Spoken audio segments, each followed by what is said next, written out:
Her son gave her a dog collar at family game night, wrapped and ribboned like a punchline. Ellie Thorne, retired state officer and grandmother, smiled without blinking. Lucas, her only child, called it just a joke. Dana, her daughter-in-law, filmed it. By morning, their names were gone, from her deed, her trust, and her future. She'd raised them, housed them, carried their chaos. Now she was the one holding the title, and the silence they'd underestimated. We're about to begin, but if you'd like, share where you're joining from. It reminds me this story doesn't echo into silence. It lands somewhere real. Drop it in the comments, and don't forget to subscribe. The fireplace crackled behind them, too perfectly staged.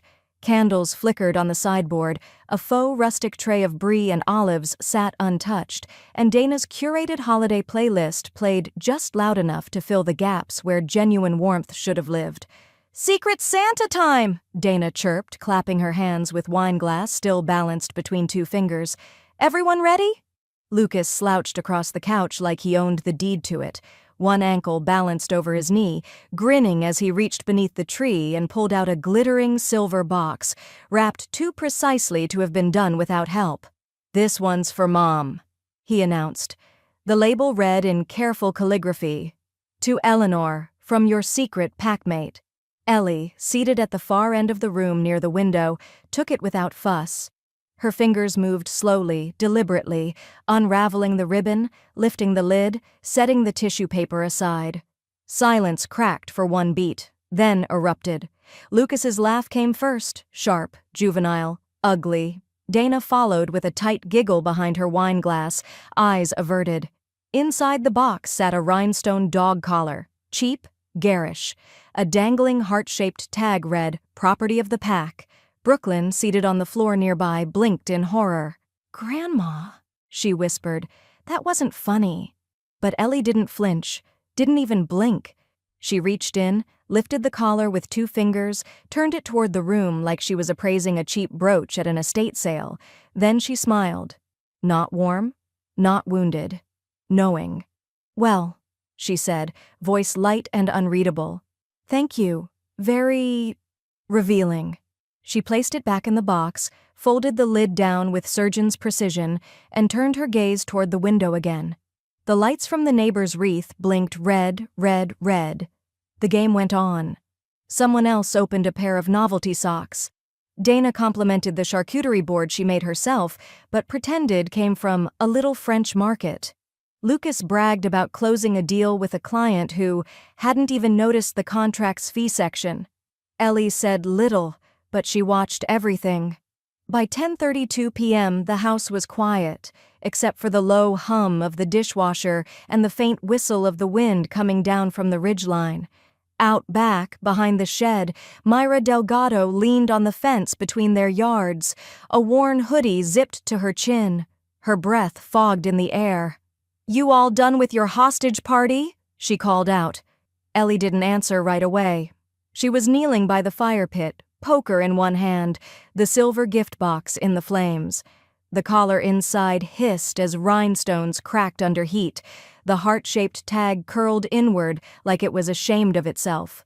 "Was it as bad as it looked?" Myra asked. Ellie rose slowly, brushed ash from her slacks.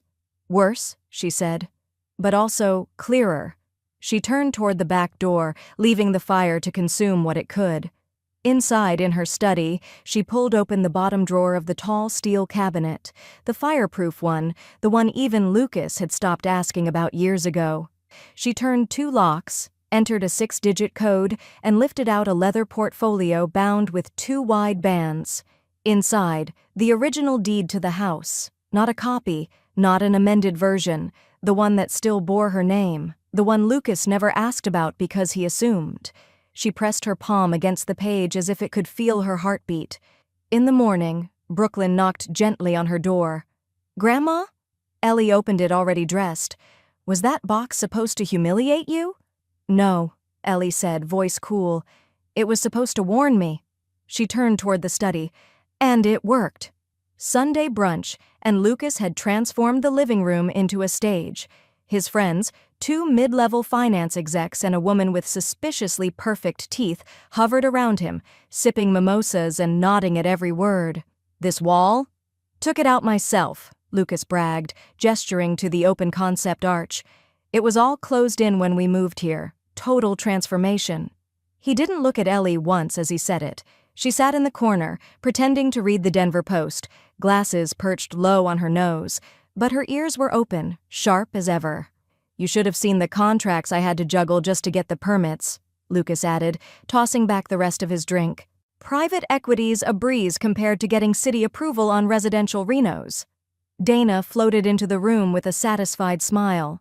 In her hands, a faux wooden plaque, gold-lettered and gleaming. "Thought this would give the foyer a little heritage," she said. "Brooklyn, help me hang this?" The plaque read, "Thorne Family Estate, established 2007. Ellie didn't say a word. She simply folded her newspaper, set down her teacup, and left the room. By Tuesday morning, she was downtown, dressed in her slate blue pea coat, boots clicking against the polished tile floors of the Jefferson County Recorder's office. "Good morning," said the clerk. "What can I help you locate?" Ellie handed over a parcel number on a neat slip of paper. "I'd like to confirm property title for this address, including any transfers, liens, or pending sales." The clerk tapped, typed, blinked. "It's still held by a private LLC," he said, tilting the screen toward her, "listed as ET Living Assets LLC. Last activity filed, 2007. No title transfer, no amendments, nothing." "Exactly what I needed," Ellie replied, offering a small, serene smile. She walked out with a printed copy of the official record and a confirmation stamp that practically hummed with certainty. Back home, she opened the fireproof cabinet again and pulled the 2007 occupancy agreement. Lucas had called it just paperwork to make mortgage applications easier. He'd never read the second page. In firm legal language, it spelled out occupancy permission, not ownership. A clause Ellie had insisted on when he and Dana moved in, back when she still believed time would mature them. Lucas had moved into her home, renovated what wasn't his, and begun believing his own fiction. Brooklyn knocked lightly, a cup of cocoa in her hands. "Grandma, are you okay?" Ellie turned, gesturing to the papers. "Did your father ever tell you he bought this house?" "Yeah," Brooklyn said. "He always talks like he did." Ellie laid down the agreement and tapped a sentence near the bottom. "He bought the illusion. I let him." Brooklyn sat beside her, eyes scanning the page. "Why would he think a plaque made it real?"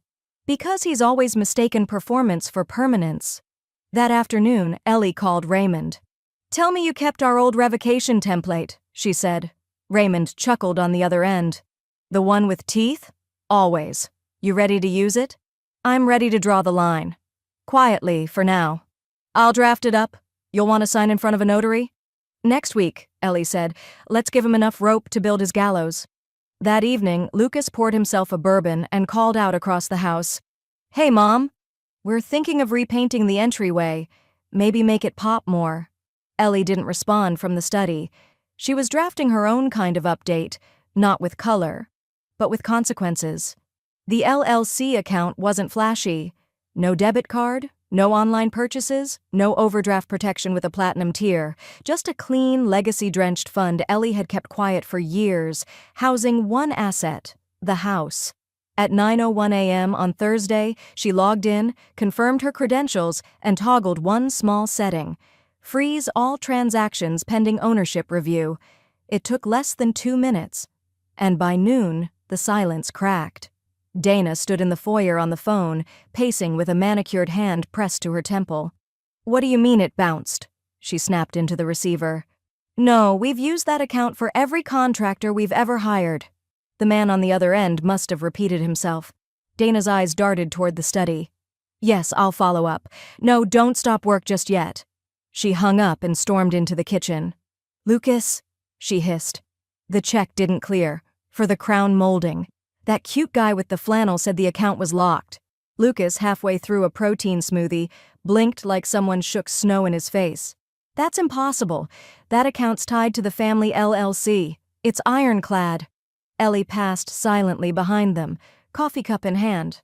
not even offering a glance. She disappeared into the study and closed the door. Lucas's smoothie clunked on the counter. "You think she touched the LLC?" "She owns the LLC," Dana whispered. "Or have you forgotten that little detail?" That afternoon, Raymond pulled into Ellie's driveway, a notary public in tow. Gray-haired, wide-lensed glasses, lips pursed in chronic suspicion. Ellie greeted them in her study, already dressed in her tailored navy jacket and soft leather gloves.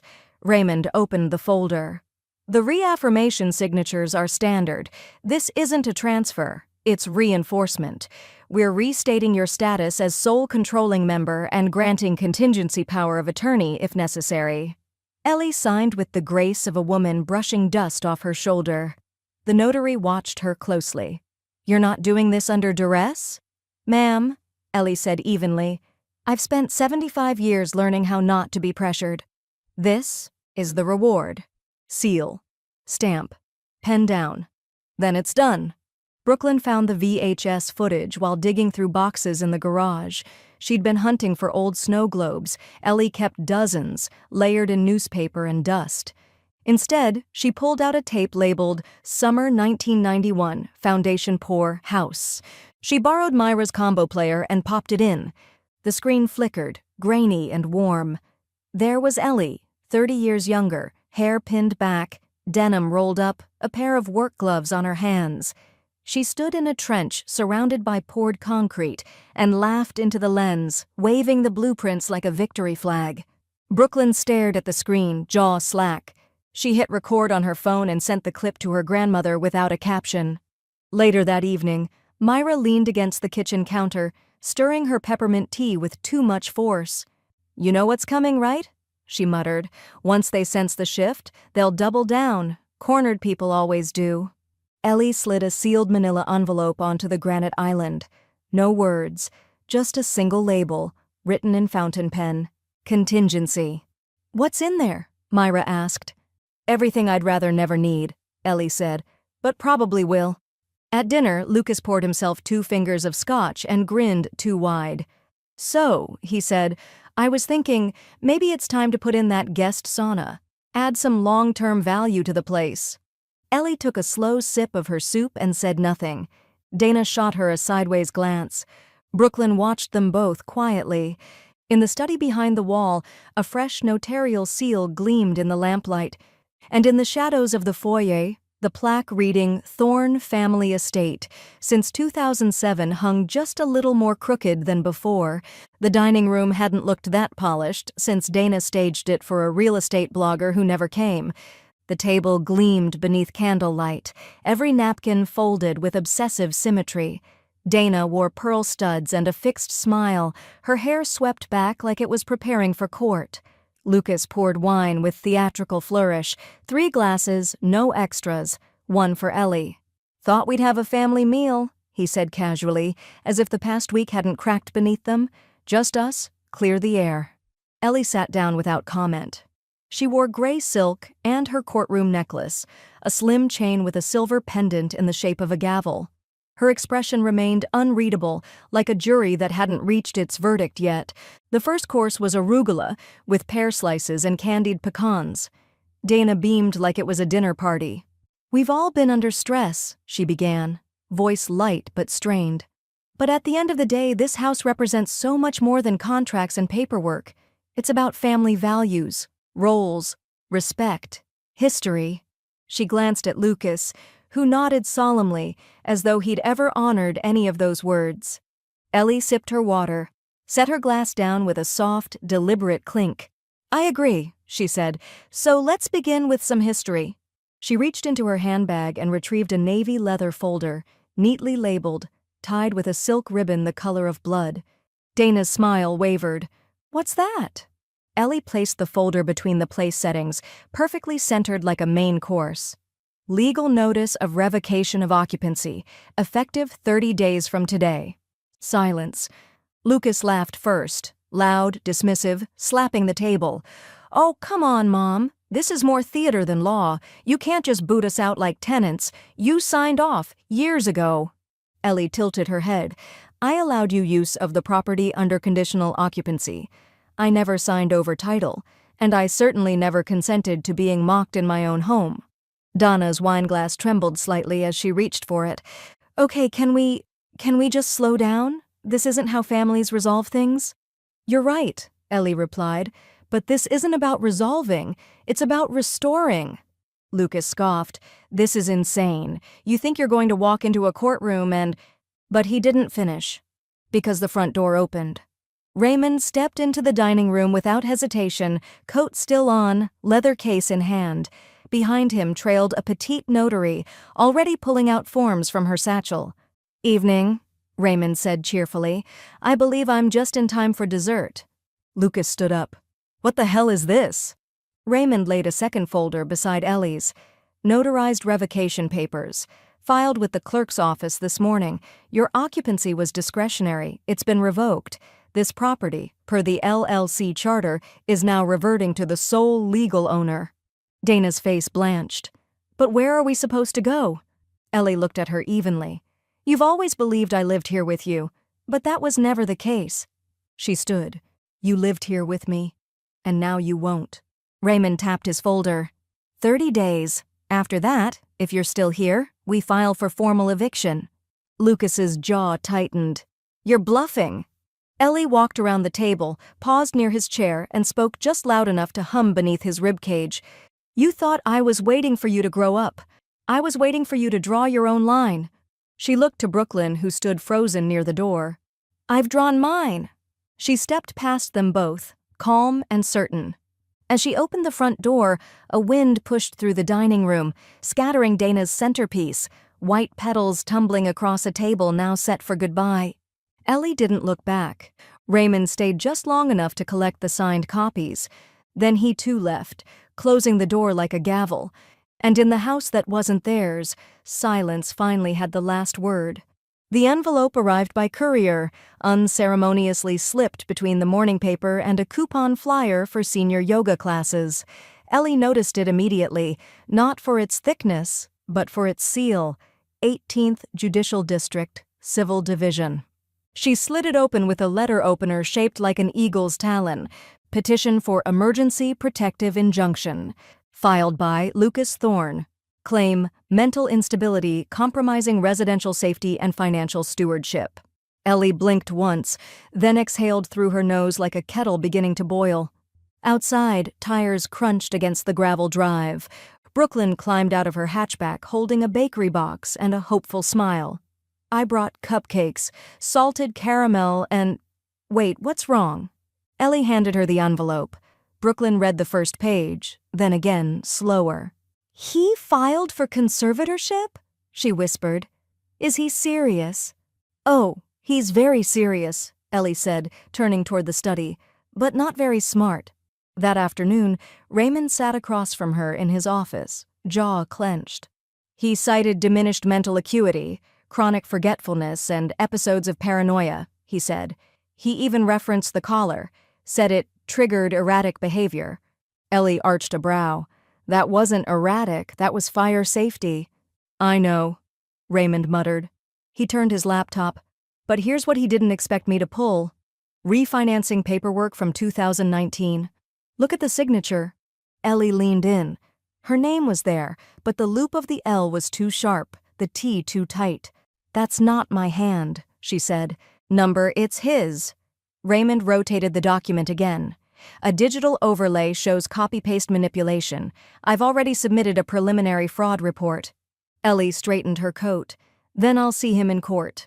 The courtroom was modern but sterile, all soft grays and chrome angles, designed perhaps to look impartial while feeling cold. Ellie sat at the respondent's table, alone except for a folio full of records and her gavel necklace tucked beneath her collar. Lucas sat across the aisle in a navy blazer he thought screamed credibility. His attorney, a smug man in a paisley tie, looked like he enjoyed making grandmothers cry for a living. Your Honor, the lawyer began, our concern is for Mrs. Thorne's well-being. Her recent choices, revoking access, threatening eviction, setting items on fire, raise legitimate questions of competence. Ellie remained still. The judge, a composed woman in her early 60s, turned to her. Mrs. Thorne, do you have a response?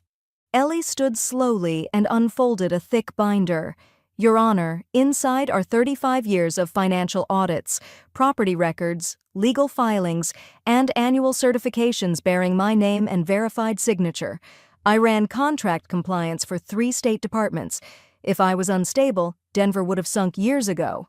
The judge tapped her pen once against the armrest. Impressive, but family volatility doesn't always show up in paperwork. I'm delaying ruling until an independent evaluation is completed. Mrs. Thorne, you'll be contacted by a court-appointed evaluator within the week. Lucas smirked. Ellie turned to the judge. Request noted, Your Honor, but allow me to correct the record. I didn't revoke access out of confusion. I did it out of clarity. She returned home at dusk, the porch light already on, casting sharp shadows over the siding. Inside, she set her keys down, walked through the hallway, stopped. Her bedroom door, once always open, was now locked with a thick, industrial padlock. A printed sign was taped to the door. Until this is resolved legally, this room is under protective hold. She didn't shout, didn't curse.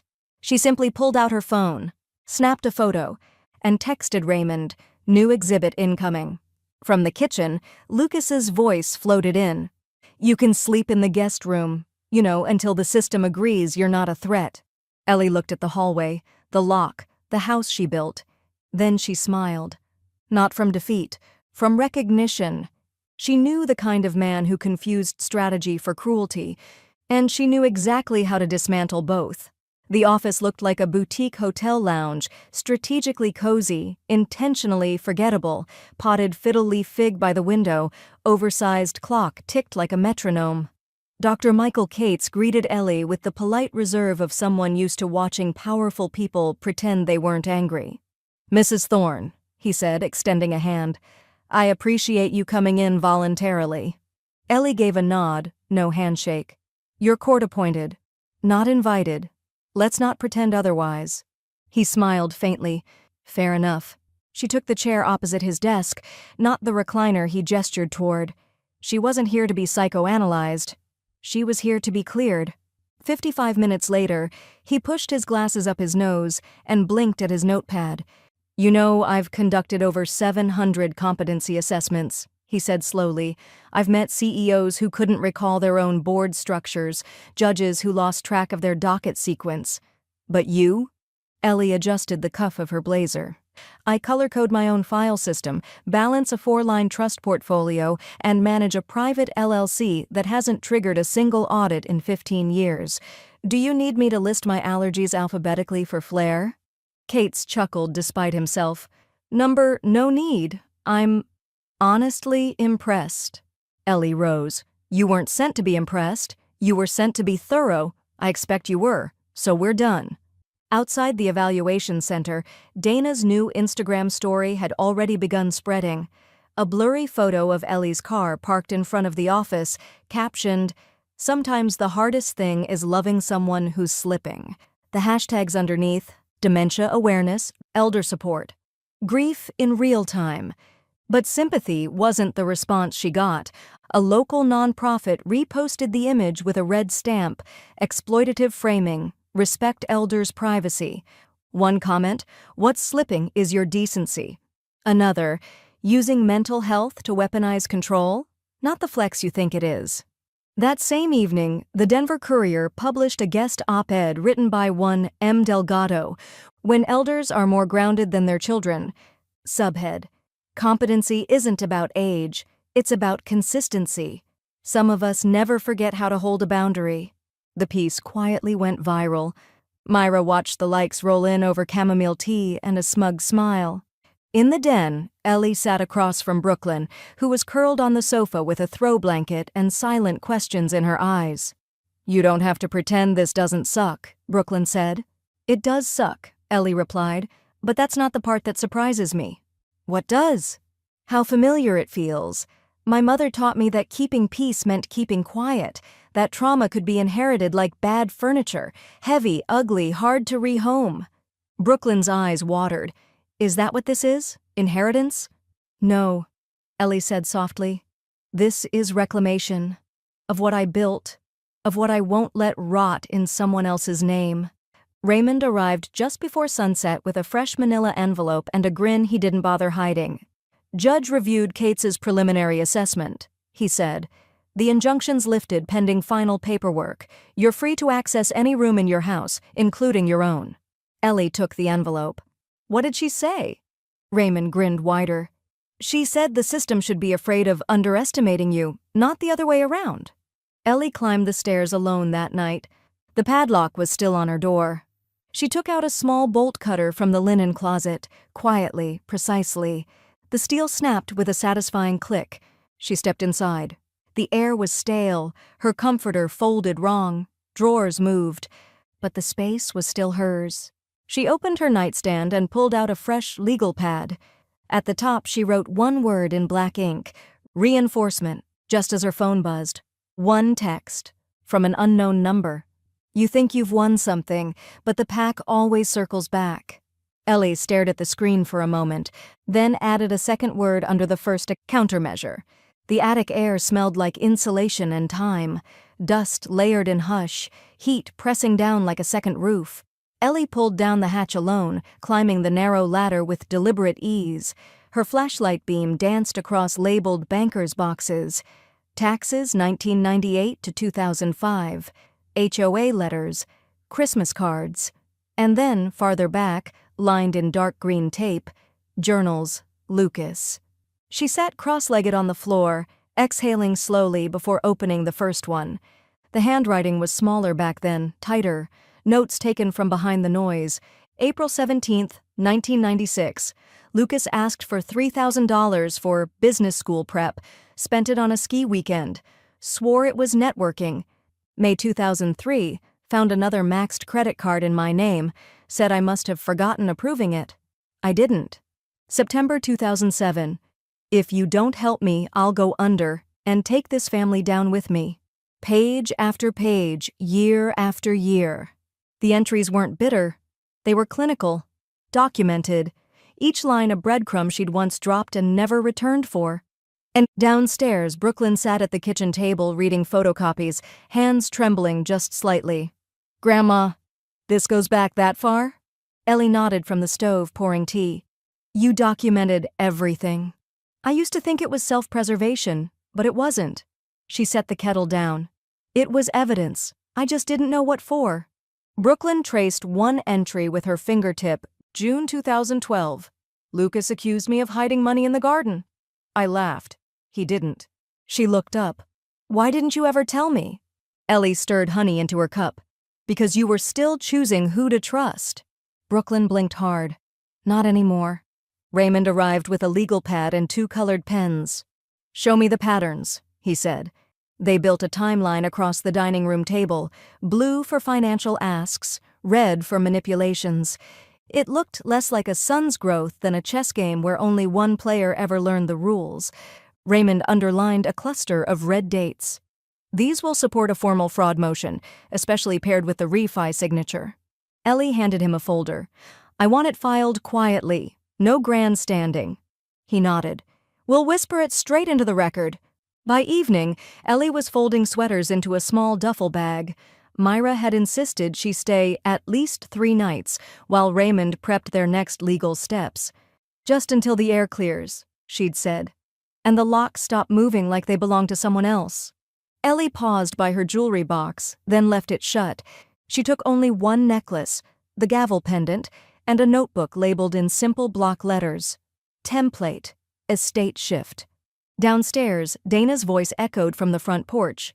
"Brooklyn, Ellie, we're hosting a little gathering in the living room tonight. Thought it would be healing. Just neighbors, snacks, dialogue. Please come." Brooklyn raised an eyebrow. Did she just say dialogue? Ellie zipped the bag. "She means staging." Through the crack in the guest room window, they could see lights strung over the mantel. Dana's laughter floated up like someone rehearsing joy. 2 neighbors arrived holding casseroles, their faces shifting when no one answered the invite. Ellie stood at the edge of her bedroom, bag over her shoulder. She turned to Brooklyn, calm. "Let them set the stage." "And us?" Ellie flicked off the light. "We're writing the script." Later that night, after Brooklyn dropped her off at Myra's, Ellie sat in the spare bedroom, flipping through the final journal. The last entry read, December 4th. He thinks I forgot. I didn't. I forgave for a while, but that was a grace, not a guarantee. Her phone buzzed once. A voicemail. Lucas's voice, slurred and smug. You want to drag this out? Go ahead, but don't forget, Mom, I know where the bodies are buried. Ellie hit save, then opened a new note in her legal pad. Let him dig. I've got the deeds. The courtroom buzzed low, like a waiting room before a storm. Reporters hadn't been invited, but rumor had spread anyway. Whispers of forged signatures, elder abuse, property fraud. People filled the benches, curious neighbors, county clerks on lunch, a retired judge or two, and on the docket, Thorne vs. Thorne. Ellie sat straight-backed at the respondent's table, her pendant hidden beneath a pressed collar, one hand resting on a leather folio. Lucas, across the aisle, drummed his fingers like a man expecting a magic trick to save him. Judge Clarissa McKnight looked down from the bench, her glasses perched low. The psychiatric evaluator's report is thorough, she said. Mrs. Thorne demonstrates full mental competency, financially, emotionally, and strategically. There is no basis for conservatorship. Petition denied. Ellie didn't blink. Lucas shot up. Your Honor. The judge raised one palm. Sit down, Mr. Thorne. This court won't be used to settle power plays disguised as concern. Dana's gasp was audible from the gallery. She turned toward Brooklyn as if silently pleading for a lifeline. Brooklyn crossed her arms. The gavel came down once. Final. That evening, the Thorne living room looked more like a community center than a home. Neighbors packed in, drawn by vague Facebook posts about a family announcement and truth made public. Dana had set out lemon bars. Lucas refilled the wine decanter twice before Ellie even arrived. She stepped through the door at 6 p.m. sharp, dressed in charcoal wool and intention. Brooklyn followed a step behind, carrying a black zippered document case. Myra brought her phone. I want this recorded, Ellie said, eyes sweeping the room. Not for the views, for the record. Myra nodded, thumb ready on the button. Ellie moved to the fireplace where Dana had arranged the lemon bars beside a faux rustic sign that read, Family is forever. Ellie removed the sign. I appreciate your attendance, she began. Especially those of you who've known me longer than Lucas has known a balance sheet. A quiet snort from the corner. Probably Vernon from HOA. She unzipped the case. This is the original title to this house, she said. Filed under my LLC in 2007. Not amended, not co-owned. My signature. My deed. Legally upheld this morning in court. She held it aloft as Raymond, who had entered silently a moment before, set a copy on the foyer table. Lucas stepped forward. This isn't fair. Ellie turned slowly toward him. Neither was the caller, she said, but you didn't mind that joke. Gasps rippled through the room. Dana took a halting step forward. Ellie, please, can we talk? You have every right to be upset, but this doesn't have to be public. We can apologize. Brooklyn raised her hand between them. No. Dana's face froze. You don't get to ask for privacy after you tried to strip it from her, Brooklyn said. You don't get to perform empathy once the stage lights go out. Lucas scoffed. Oh, so now you're picking sides? Brooklyn looked at her grandmother. I'm picking truth. Ellie laid the deed on the mantel, flat and unshakable. This house, she said, is not a stage for anyone's reinvention. It is a legacy. Effective immediately, your occupancy rights are rescinded. You have 28 days to vacate. My lawyer, Lucas started, has already been served, Raymond said, handing him an envelope. Dana's hand trembled as she reached for a lemon bar. Myra panned the phone slowly across the room, her commentary dry. This episode of Real Estate Redemption brought to you by actual receipts. Later, the video would rack up over 200,000 views. A caption would read, When Grandma doesn't just drop the mic, she drops the mortgage. That night, Ellie stood alone on the back porch, looking out over the moonlit lawn. Brooklyn joined her with a quiet step. You okay? I'm clear, Ellie said. Then, from the corner of the yard, a motion light snapped on, and just beyond it, a dark shape lingered near the garage door. Watching, not gone. Brooklyn tensed. Should I call someone? Ellie placed a hand on her arm. Not yet, she said. Let him see what he lost. The bank was quiet, humming with fluorescent sterility and muffled transactions. Ellie stepped through the glass doors with the gait of someone who had waited long enough. Good morning, said the young associate in a blazer 2 sizes too big. How can I help you today? I'd like to schedule a meeting with your trust officer regarding revocation of third-party permissions on an LLC and living trust account. I'll need a private room. Do you have documentation? Ellie slid a sealed folder across the desk. This has everything, including the court order confirming competency. Let's not waste either of our time. 15 minutes later, in a conference room with frosted glass and chrome chairs, Ellie signed the final revocation form with a steady hand. The officer clicked through the internal dashboard and confirmed Lucas Thorne's name was now removed from all permissions, alerts, and digital accesses. There, she said softly. Now the house is mine in law, legacy, and liquidity. She didn't look back as she left. At home, Brooklyn sat on the edge of the guest bed, scrolling through her phone. You need to see this, she said as Ellie entered. Screenshots from Lucas's private Facebook, Dana's Instagram, Reddit threads. One read, "It's hard watching someone you love become paranoid. We're trying to protect what matters, even if that means being misunderstood." Another, harsher, "She's not the same. It's elder narcissism. Early signs are subtle, but the damage is loud." Ellie's lips parted, then closed. She sat next to Brooklyn and took the phone gently from her hand. "I can fight this," she said, "and I will, but not if it costs me you." Brooklyn blinked. "It won't." "I need you to know," Ellie added, "if we go forward, really forward, things will shift. There'll be headlines, friends who won't know what to say, relatives who choose comfort over clarity." Brooklyn nodded. Her voice didn't shake. "Then I'll shift too." She turned and opened her laptop. "I've been looking up financial emancipation. I want to be untethered. I don't want them listed on anything. Not FAFSA, not medical forms, not even emergency contacts." Ellie paused. "You're sure?" "I've never been sure of anything," Brooklyn said. "This house was the lie they used to build a life around, but I'm done living in a lie." Raymond arrived later that day with a document folder thick as winter bark. "I started the paperwork," he said, setting it on the kitchen table. "Health proxy transfer, beneficiary update, financial split.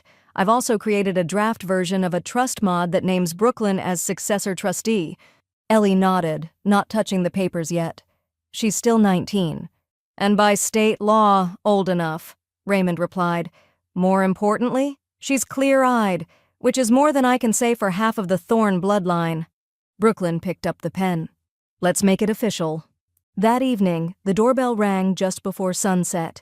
Dana stood on the porch, mascara smudged, cheeks raw. She didn't wear pearls this time, just a pilled cardigan and grief wrapped in nervous fingers. "I didn't know," she said. "I didn't know he'd push it this far. I thought we were just, I don't know, trying to protect something." Ellie didn't speak. Dana's eyes brimmed. "I miss her. The version of you who used to call me when my migraines hit. The one who left a wreath on our door every December." Ellie held out a single sheet of paper. "Here's the timeline," she said. "For vacating. I've highlighted the support resources available for transitional housing." Dana's lip quivered. "That's it? That's grace, which is more than you gave me." She shut the door quietly. Brooklyn stood at the hallway arch, watching. "You didn't slam it." "No," Ellie replied. "That part's for Lucas." At midnight, Ellie sat by the hearth with her journal, the house warm around her. Brooklyn emerged, wrapped in a quilt. "I filed the forms," she said. "It's done. They're not legally my guardians anymore." Ellie met her eyes. "Then you're mine now, in the ways that matter." Brooklyn sat beside her. "I thought I'd feel lighter. I feel like I've stepped off something tall." "You did," Ellie said. "But you landed." Outside, the porch light flickered once, then twice, and somewhere in the yard, under shadows and moonlight, something sharp glinted. Metal against bark. A garden shovel, freshly moved, not by Ellie. Brooklyn stood. Ellie's eyes narrowed. "No more warnings," she said. We start the final defense tomorrow. The printer hummed softly in Ellie's study, each page sliding out with mechanical finality. She aligned the documents on a clipboard, her hands steady, breath calm. 30 days. Signed, notarized, reviewed by Raymond. The clock had officially begun. She didn't knock when she entered the kitchen, where Lucas was halfway through a protein bar and Dana sat doom-scrolling on her phone with puffy eyes and a tight jaw. Ellie laid 2 identical envelopes on the table. "Formal notice," she said. 30 days. Not a suggestion, not a warning. Lucas stared at it like it might burst into flames. "You're really doing this," he said, rising. "You're actually kicking your family out like strangers." "No," Ellie replied. "I'm evicting trespassers." Dana opened hers, scanned the top line, and choked on a breath. "You said 30 days yesterday. This one says 28. "I adjusted for mailing," Ellie said. "I didn't want to pay for postage." Lucas stepped forward, voice rising. "You think this is smart? You think this makes you look sane? I swear I'll go to the press. I'll burn whatever legacy you think you're preserving." From the hall, Raymond appeared, uninvited but very much expected. "You already did," he said. "Remember? The Facebook rants, the fake eldercare concern, #narcissist grandma?" Lucas flushed. "You can't prove those were mine." Raymond pulled out a folded paper. "IP logs say otherwise. Your VPN isn't as private as you thought. Stop talking. You're just making her case stronger." Lucas's jaw clicked shut. Outside, Ellie changed the front lock herself. New deadbolt, reinforced strike plate, then the side door, the garage, the attic hatch. Myra arrived just after lunch with 2 boxes and a cordless drill. "Cameras," she said, holding up the boxes like trophies. "Motion detection, night vision, cloud sync. You're about to be harder to breach than a data center." Ellie opened the first box and smiled. "You really are my firewall." They worked in silence, placing one above the porch, another near the side gate, and 2 in the backyard, angled to catch the full stretch of lawn. Every screw tightened like a promise. By dusk, the lights in the living room flickered on as Brooklyn came down the stairs holding her laptop. "Mom texted," she said. "Wants me to come over. Just to talk." Ellie paused mid-sweep. "You want to?" "No," Brooklyn said. "She said to talk you down, but you already made sense. I just needed time to hear it." Ellie's eyes softened, but her hand stayed firm on the broom handle. "Thank you." That time wasn't free. At 9:06 p.m., the mail slot clinked once. Ellie walked slowly to the door and found a single envelope on the floor. No stamp, no return. Just folded paper inside. It was a photocopy of her deed, and across it, in thick Sharpie scrawl, "Traitor." Brooklyn found her holding it by the edge like it might stain. "Was it him?" she asked. "No return," Ellie murmured. "But the guilt is familiar." The next morning, Raymond arrived early. He moved fast, logging into Ellie's digital accounts, changing recovery emails, activating 2-factor codes, and installing a firewall on her tablet. Then he reset the Wi-Fi password and handed her a new router key with a wry smile. Digital perimeters in place. Ellie pocketed the slip. "They've gone from defiance to desperation." Raymond nodded. "That means they'll get messier, but mess leaves trails, and trails lead to consequences." That evening, Brooklyn sat by the fire, curled up with a legal ethics textbook Ellie had once used during contract compliance seminars. "I used to think you were just organized," she said. "But you were defending something the whole time, weren't you?" Ellie met her gaze. "I was documenting the future, because I knew someday someone would try to rewrite it." Just then, the motion sensor pinged. Ellie turned to the monitor, a figure, mid-lawn, not moving. Just standing, then fading. Brooklyn's voice was barely a whisper. "Was that him?" Ellie didn't blink. "No," she said. "That wasn't Lucas." And for the first time since this began, she locked the monitor screen herself. The courtroom felt colder than last time, stripped of curiosity, now brimming with accusation. The bailiff barely looked up as Lucas and his attorney slid into the plaintiff's side, their suits pressed but tense. Ellie sat with Raymond at her right, folio unopened, expression the same carved calm that had become her armor. Judge McKnight entered without preamble. This is docket 18CV432, emergency review of restraining order filed under claim of endangerment, she said. Mr. Thorne, proceed. Lucas stood, feigning sincerity like it was muscle memory. Your Honor, we've seen escalating behavior. My mother installed surveillance systems pointed at shared spaces. She's restricted access to basic utilities. And last night, she sent me a message saying, "I'm not afraid of final moves." Ellie blinked, then slowly turned her head. I was referring to chess, she said. He texted me at 2:17 a.m. asking if I wanted to play one last round. Judge McKnight looked unimpressed. Do you have proof of this exchange? Ellie passed her phone to the bailiff. With timestamps. Also, I was white. It was my final move. Light laughter rippled through the gallery. The judge allowed it. Raymond stood. Your Honor, may I? Proceed. He stepped forward, holding up a printout. We'd like to enter Exhibit K, a documented attempt by Mr. Thorne to withdraw $48,000 from a frozen LLC-linked account, signature mismatch, logged from his home IP address. The system blocked it, but the attempt was preserved. Judge McKnight's face hardened. Mr. Thorne, were you authorized to access those funds? Lucas shifted. I thought I was. For repairs, family upkeep. Raymond cut in. Also entered into evidence. A deleted email from Mr. Thorne to his wife, reading, If this doesn't shake her loose, nothing will. We retrieved it via subpoena to the service provider. Dana turned pale. Judge McKnight turned her gaze. Mrs. Thorne, Dana, would you like to respond? Dana rose shakily, hands trembling against the podium. We didn't mean harm, she said. We thought forcing a transition would be better than letting things rot. Lucas said if we took control now, it'd all feel more stable later. And by transition, you mean coercing a competent adult into surrendering property she legally owns? The judge asked. Dana's voice cracked.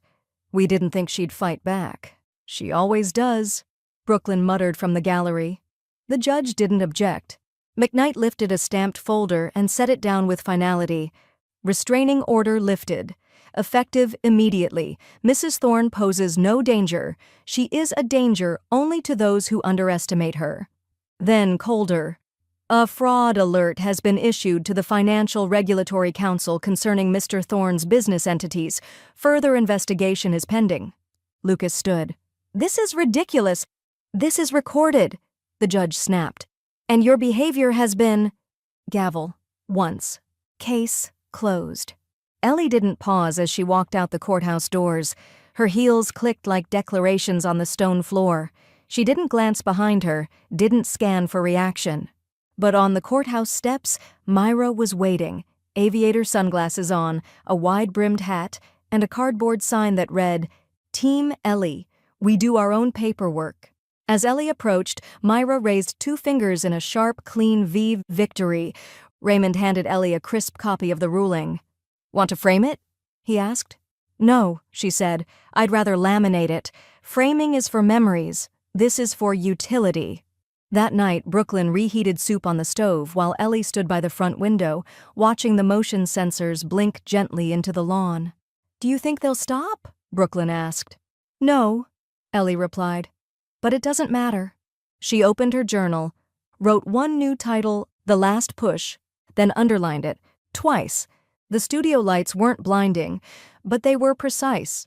Set to illuminate without softening, to sharpen without flattering. Ellie sat in a navy blouse and slacks, gavel pendant resting just above the neckline. The small-town lifestyle reporter, Candace Lynn, adjusted her mic and smiled like someone who had only recently realized she was sitting across from a quiet legend.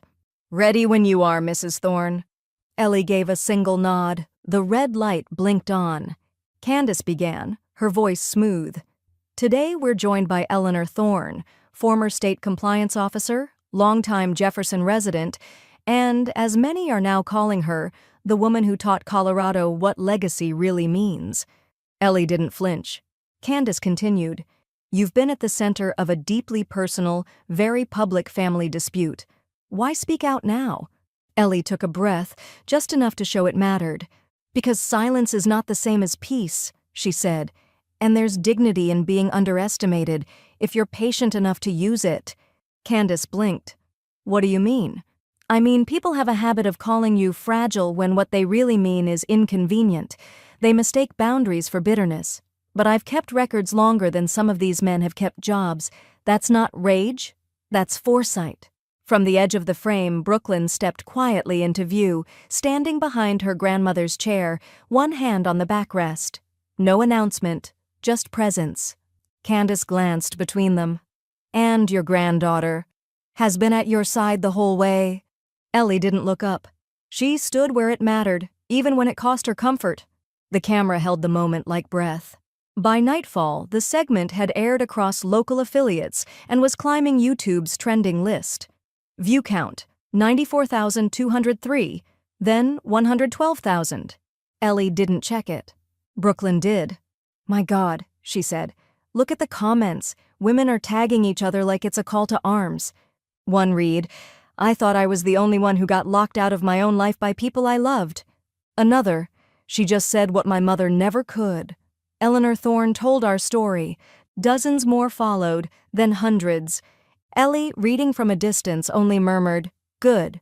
Across town, Dana refreshed her Instagram again, each new comment stinging harder than the last. One user, you left lemon bars on a battlefield and called it peacemaking. Another, weaponizing ageism isn't subtle just because it's wrapped in a cardigan. She deleted the original transition post, re-uploaded a neutral photo of her garden.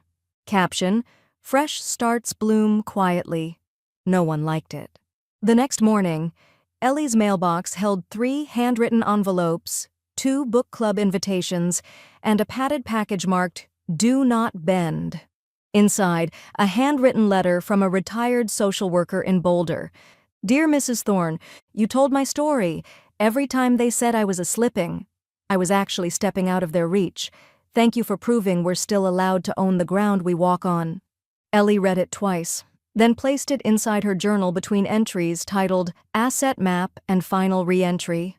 At 3:12 p.m., Raymond called. You got a voicemail from a board chair in Aurora, he said, some retirement community called Silverstone Commons. Ellie raised an eyebrow. I'm not retiring. They don't want you to, Raymond said. They want you to teach. Estate literacy, family trust management, property autonomy. They said, hold on. We believe more women in their 70s need to understand what you've proven, that legacy planning isn't passive, it's power.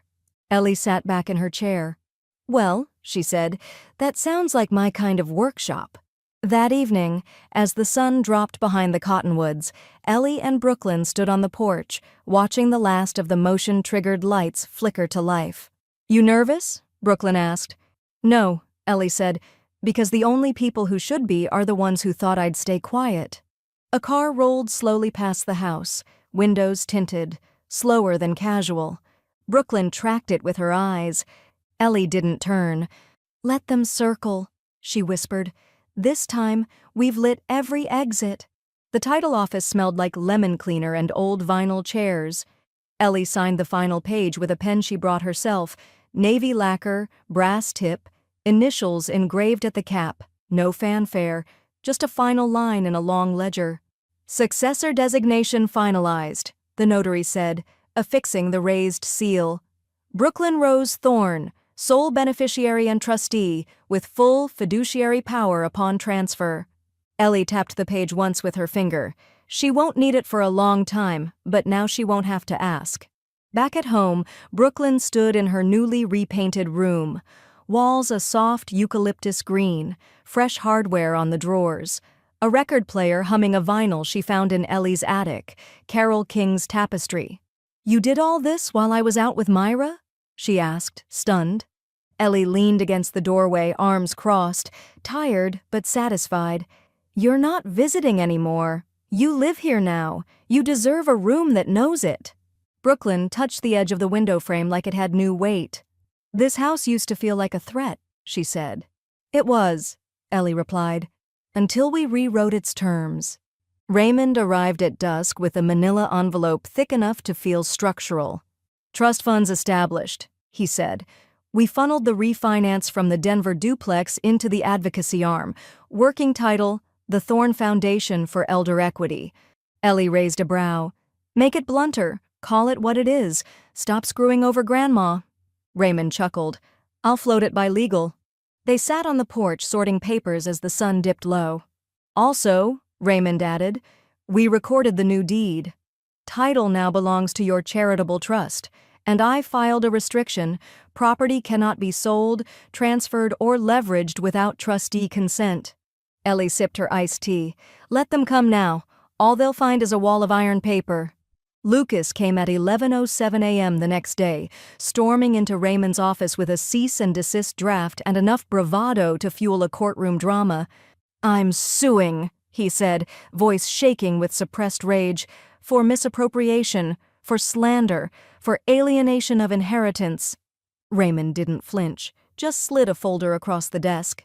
"Then you'd better read Exhibit A. We're already in motion. Your mother has legal immunity under the Elder Trust Protection Act, and the misappropriation you're crying about? That's yours. See page 7. Lucas flipped open the folder. Stopped cold. Photos. Email records. Bank receipts. The half-redacted attempt to access Dana's retirement fund via a masked login. "I don't—" Raymond's voice cut sharp. "You used her account number on a dummy tax return. You tried to claim caregiver credits on a woman you tried to institutionalize. She doesn't owe you silence." Lucas's hands dropped. Dana showed up at Ellie's door the next evening. No mascara, no earrings, no Lucas. "He took everything I didn't lock down," she said. "Tried to open a HELOC on the condo. When the broker flagged it, he said I'd authorized it by phone. It was my birthday that day. I was at brunch." Ellie handed her a card. "Legal Aid Senior Fraud Division." "File the paperwork," she said. "Before he does." Dana looked up. "I should have left sooner." Ellie nodded. "You should have, but you didn't. Now you can." At midnight, Ellie sat at her desk, reviewing final forms. Her lamp cast long shadows across a row of labeled binders. LLC Holdings, Estate Maps, Litigation Trail, Brooklyn, Future. A knock came at the study door. Brooklyn peeked in. "Can't sleep. Come in." She stepped closer, barefoot, hair in a loose braid. "So, this is it? You've officially shut every back door?" "Not shut," Ellie said. "Secured, so no one else can write their name over ours." Brooklyn sat across from her, eyes wide. "What if they try again?" Ellie smiled. Not warm, not cold, but final. "They won't have a door left to knock on." Across town, Lucas sat alone in the garage of a borrowed Airbnb, staring at his laptop, a denial email glowing on the screen. Account frozen, flagged for fraud. His phone buzzed, no caller ID. He answered. A voice. "What happens when the wolf is the one locked out of the pack?" Lucas didn't respond. The line went dead, and for the first time, no one came running to answer for him. The dining room gleamed under soft pendant lights, no longer sterile with tension but warm with intention. Candles flickered in cut-glass holders. A slate-gray game board lay across the table, hand-drawn by Ellie herself. Instead of streets and railroads, the squares read things like easement battle, notarized asset, probate delay, and quiet title victory. Myra tilted her head. "Is this Monopoly for lawyers?" Ellie smirked, placing a stack of ivory cards at the center labeled Litigate or Settle. "Not for lawyers," she said. "For survivors, the real players." Brooklyn leaned over the board, picking her token, a tiny silver gavel. "What are the rules?" "Simple," Ellie said. "Protect your legacy, dodge manipulation, collect autonomy. First to file a successful living trust and educate 2 other players wins." Myra cackled. "Hell yes." The room filled with the sound of shuffled cards, popcorn crunching, and someone cueing Fleetwood Mac on the Bluetooth speaker. No one asked where Lucas was. No one said Dana's name. Not out of fear, just irrelevance.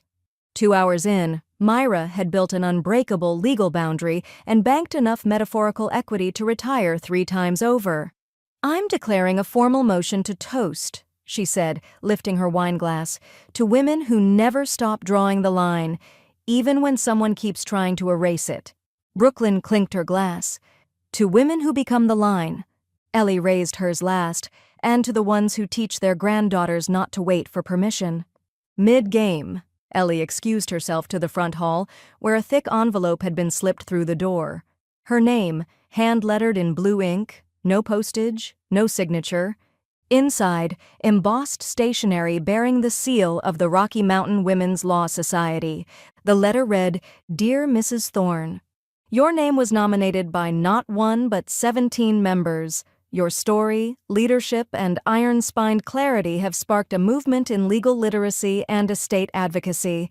It would be our honor to present you with this year's Legacy Recognition Award. We don't give it to trailblazers. We give it to women who burned the path clear." Ellie ran a thumb along the edge of the certificate, then folded it carefully, slid it into the front of her binder labeled Brooklyn, Future, and returned to the table. Brooklyn had just landed on a square labeled Boundary Violation. The card read, "Challenge a gaslighting family member's narrative or pay an emotional tax." She read it aloud. "Seriously, Grandma?" "You're exempt," Ellie said with a wink. "You paid it forward." Later, after the dishes were cleared and the game packed up, Brooklyn lingered in the kitchen, rinsing mugs as steam curled around her face. Ellie entered quietly, drying her hands. Brooklyn turned, then suddenly hugged her. Not fast, not performative, a full-body collapse into trust. "You saved me," she whispered. Ellie didn't pull back. "No," she said. "I reminded you you could save yourself. I just held the line until you saw it." That night, after everyone left, Ellie stood in the backyard in her robe, breathing in the stillness. No shadows in the grass, no figures near the garage, just the hum of new silence. She walked to the edge of the lawn where the old mailbox once stood, the one Lucas had pried open when he was 17 looking for loan approvals. She'd kept the bent flag. Now she planted it in a flower pot near the porch, half buried in marigolds. Not as a warning, as a marker, the start of a new boundary, one that didn't budge, even when knocked. The legal office was quiet, as if the walls themselves understood finality. No ticking clock, no receptionist chatter, just the low hum of fluorescent light and the rustle of documents being prepared for signature. Ellie sat across from Raymond, sleeves rolled neatly to her elbows, her pen already uncapped. "This clause makes it airtight," he said, sliding the document forward. "Full estate firewall, no contact, no claims. If he tries to contest it, he triggers a forfeiture clause." Ellie nodded, steady. "And it holds across any future assets?" "Everything," Raymond confirmed. "Real or residual, it's the legal version of changing the locks on your legacy." Ellie pressed the pen to the page. Signed, dated, closed the folio with quiet satisfaction. "There," she said. "Now there's nothing left for him to circle." The house was different now. Not just safer, but warmer. The late afternoon sun poured through gauzy curtains, landing on framed photos lining the hallway. Brooklyn at age 7 with gap teeth and chocolate ice cream on her nose, Ellie holding a certificate at a community policy summit, Myra mid-laugh with a sparkler in hand. From the kitchen came the sound of laughter, Brooklyn and Myra baking something loud, flour on the counter, music playing from someone's phone. Not chaos, not noise, joy. Ellie smiled, stepped into her study, and opened a padded envelope marked Private. Inside, a thick trifold letter on heavy linen stock embossed in university crimson. "Brooklyn Rose Thorne, we are pleased to offer you full academic scholarship to the University Honors Program. Your academic record and community advocacy reflect values we are proud to support. Your tuition and housing will be fully covered under the Silverstone Legacy Grant." Brooklyn shrieked from the hallway. "Grandma!" Ellie turned calmly. "It came?" Brooklyn burst in, eyes wide. "You knew. You funded it?" Ellie simply held out her arms. Brooklyn crashed into them. "You always knew," she whispered. Ellie rested her chin gently on Brooklyn's shoulder. "Legacy isn't what we leave behind. It's who we invest in." Later that night, Ellie opened her email. Amid newsletters and confirmations sat one unread message from dana.thorne@email.net. Subject, "I'm sorry." The body was longer than expected. Ellie read it once, no vitriol, just regret wrapped in self-preservation, mentions of migraines and misjudgments, a few lines about Brooklyn's strength, no apology for the collar, no mention of the deed. She clicked Archive, then moved it into a folder labeled Unanswered, and closed the tab. In her bedroom, Ellie opened the last journal, one with a leather cover she hadn't touched since the beginning. She turned to the first blank page and wrote in ink, slow and deliberate, "No one ever owned me. I just let them believe they did." She closed the book and set it on the shelf, no longer in progress, just part of the record. The garden smelled different now. Lavender edged the path where crabgrass once ruled. The heirloom roses transplanted from Myra's yard had taken root, blushing in pinks and creams, their petals layered like rewritten terms. Ellie knelt to pull a weed and found none, just soft soil and silence. Behind her, the porch light clicked on. Brooklyn stood barefoot in the doorway, hair braided loosely, cradling 2 mugs of tea. "Garden looks amazing," she said. Ellie stood, brushed off her knees. "Took a while," she said, "but I finally decided what to grow." They walked side by side up the porch steps, past the flower pot with the bent mailbox flag, now rusted but proud, past the new wind chime Myra had made from old keys. Brooklyn handed her a mug. "Anything left to do?" Ellie took a sip, watching the dusk settle like a contract finalized. "Nope," she said. "They gave me a collar." She looked out across the lavender rows, wind gently lifting the blooms. "I gave them a contract." A pause, a breath, and walked free.